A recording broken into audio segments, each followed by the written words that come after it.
မင်္ဂလာပါတငယ်ချင်းတို့ရေဒီနေ့တငယ်ချင်းတို့ကိုမျှဝေပေးမှာက Viber chat လေးမှာပေါ့နော်ကိုနဲ့စကားပြောတဲ့လူကိုမမြင်စေချင်ဘူးတယောက်ယောက်ကကို့ဖုန်းယူကိုင်တဲ့အခါသူနဲ့စကားပြောထားတာကိုမမြင်စေချင်ဘူးဆိုရင်ဖြောက်ထားလို့ရပါတယ်အဲ့ဒီနီလန်းလေးကိုပြောပြပါတော့နော်ရှေ့ဦးစွာ Viber တဲ့ကိုမှဝင်ပြီးပြီဆိုတာနဲ့ Viber မှာကိုဖြောက်ချင်တဲ့အကောင့်လေးကိုလေးနဲ့ကြကြဖြည့်တာပါအချင်းချင်းစလုံးနဲ့အများကြီးကြားတယ်အဲ့ထဲမှာ high chat ဆိုတာလေးကိုနှိပ်ပါနော်နှိပ်လိုက်ပြီဆိုတာနဲ့သူကကဏ္ဍလေးလုံးထားခိုင်းပါလိမ့်မယ် password လေးလုံးထားခိုင်းပါလိမ့်မယ်ကိုကြိုက်တဲ့ကဏ္ဍလေးလုံးထားလို့ရပါတယ်ကိုကြိုက်တဲ့ကဏ္ဍလေးလုံးထားပြီးပြီဆိုတာနဲ့အောက်ကအမှန်ချစ်လေးကိုနှိပ်ပေးပါနော်အချင်းကြလို့ဆိုရင်ခုနကဖြောက်လိုက်တဲ့ကောင်မလေးကိုခုနကViber chat လေးမှာတွားပြန်ကြည့်လိုက်ရင်မရှိတော့ပါဘူးကောင်မလေးကဖြောက်တာဖြစ်တဲ့အတွက်ပျောက်သွားပါပြီအဲ့လိုပျောက်သွားတဲ့အခါကျလို့ဆိုရင်သူစားပို့တာလည်းကိုယ့်ရဲ့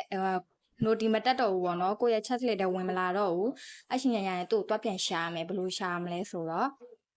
add contact ဆိုတဲ့နေရာမှာသူ့ရဲ့ဖုန်းနံပါတ်ကိုပြန်ရိုက်နှိပ်ပါရိုက်နေပြီးတော့ပြန်ရှာမရမယ်ပေါ့နော်ကိုဘက်ကစာပို့ကျင်တာပဲဖြစ်ဖြစ်သူပါပို့ထားလဲသိကျင်တာပဲဖြစ်ဖြစ်အဲ့လိုသွားပြန်ရှာရပါမယ်သူကဖုန်းနံပါတ်ကိုရေးလိုက်လို့ဆိုရင်ခုနအကောင့်လေးပြန်ပေါ်လာလိမ့်မယ်အချင်းညာရင် send message လေးကိုနှိပ်ပါနော် send message လေးကိုနှိပ်ပြီးပြီဆိုတော့ message ကတန်းပို့လို့မရပါဘူးခုနကကိုထားခဲ့တဲ့ password လေးလုံးကိုရိုက်နှိပ်ပေးရပါမယ်အချင်းညာမှာ message ကပွင့်မှာပေါ့နော်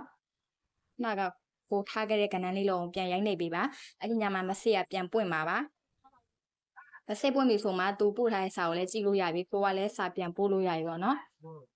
အဲ့လိုမျိုးပြန်ရှာလို့ရပါတယ်ရှင်ဗီဒီယိုလေးကိုအဆုံးထိကြည့်ပြီးတော့ကျေးဇူးများတင်ပါတယ်နော်